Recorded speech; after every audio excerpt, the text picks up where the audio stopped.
Okay guys, let's go ahead and test this out here. On the left is a system sensor i3 that I've had for a couple of weeks now. I haven't actually felt like digging it out until now. It's a 2W-B, just a 2-wire basic photoelectric smoke detector, and one of the resistors that came with the panel is inside of it to provide proper supervision. Put it like that. In the middle is obviously the keypad, and then the RX7C sounder is over here.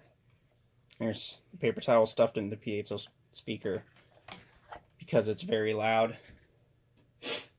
And then obviously the panel back here, I have a battery inside of it so that I don't get a battery trouble. So let's go ahead and power this up here and show you what this can do. Now, it says busy standby, setting up all the devices. To enter the programming menu here, you'd press in both the star and the pound keys and hold them for about 3 seconds roughly. And you're brought to this. It says installer code, and then down here is 20. This is programming menu field number 20, and this allows you to change the installer code if you'd like. Now, I've already changed it to something temporary that we're just going to use for this video.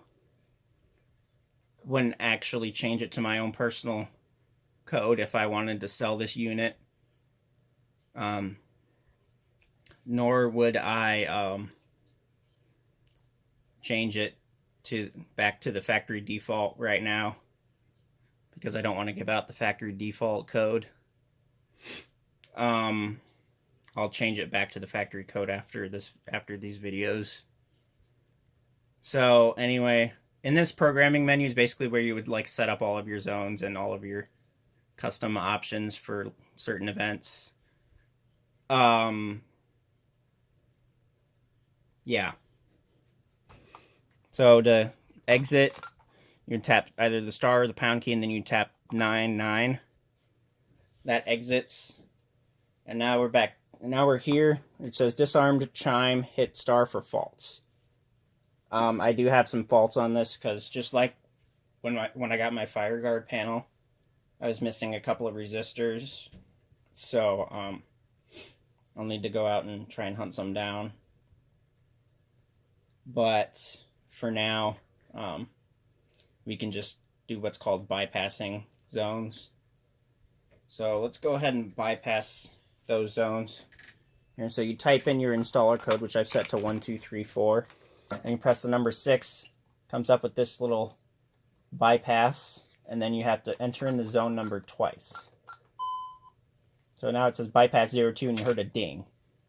And now it says disarmed bypass, hit star for faults, and you have a telco fault, because I don't have this little dialer module in there. Nor will I put in a dialer module, because I don't need to do anything with this, because I have no use for it.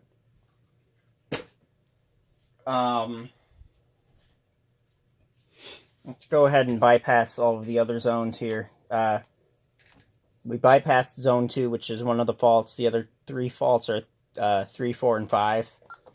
So 6, 0, 3, 0, 3. Now it says bypass 02, bypass 03, and you heard a ding for each one, meaning that it's bypassed. Do the same for 4. Oops.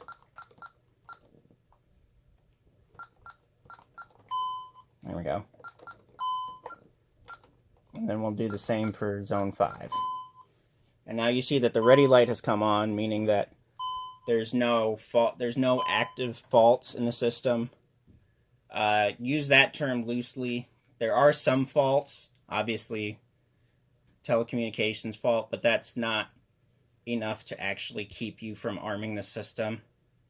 And then obviously you have the 4 zone faults, but those aren't being paid no attention to by the panel because we've bypassed them. Bypassing, you can loosely interchange the term bypass with disable. I say loosely because when you bypass a zone, it's still given power, but it doesn't report any faults or alarms to the panel until you take the zone off of bypass. So anyway, just to show you how you can do this, let's go ahead and arm it. I'm gonna arm it to away. And I can hear it beeping, basically saying, hey, get out of the building now. Because it's armed to away. If you arm a system to away, that means that you're exiting the building. There's going to be nobody in here, not even any pets. So all sensors would be turned on that aren't bypassed, obviously. And I believe I set the delay to, I think, 45 seconds. Now you can hear it rapidly beeping, basically meaning, hey, get out now, this is your last chance. So we'll do that for a little bit. It says armed stay, zone bypassed, and telco fault.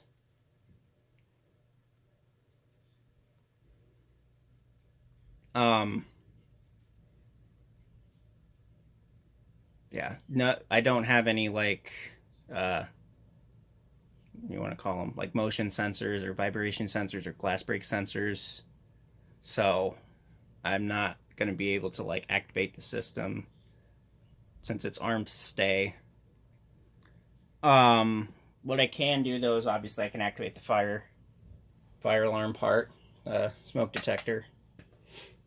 That's pretty obvious as to what it'll do.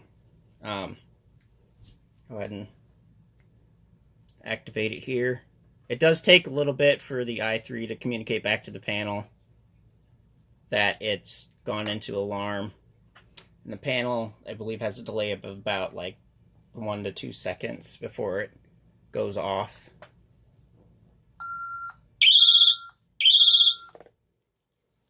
Now you can see it says fire 01 and telco fault. What that means is fire zone 1. Zone 1 is a smoke detector. And to turn off that, I've got to reset the detector. So I just pop it out of its socket. It doesn't turn off the alarms. You have to turn that off yourself. So I enter the installer code and then I press 1. That also takes the system out of armed mode and you get all of your faults back. So you have fire in zone 1 and then you have faults in zones 2 through 5. I'm still trying to figure out how to like clear out the memory so that you don't see that. The installation guide that I printed out here, it's not very specific on how to actually do that. But I'll figure it out eventually. So yeah, that is ADT / Tyco Fire and Security Safewatch Pro 3000EN system. Rate, comment, like, subscribe. You know the drill. I'll see you guys later.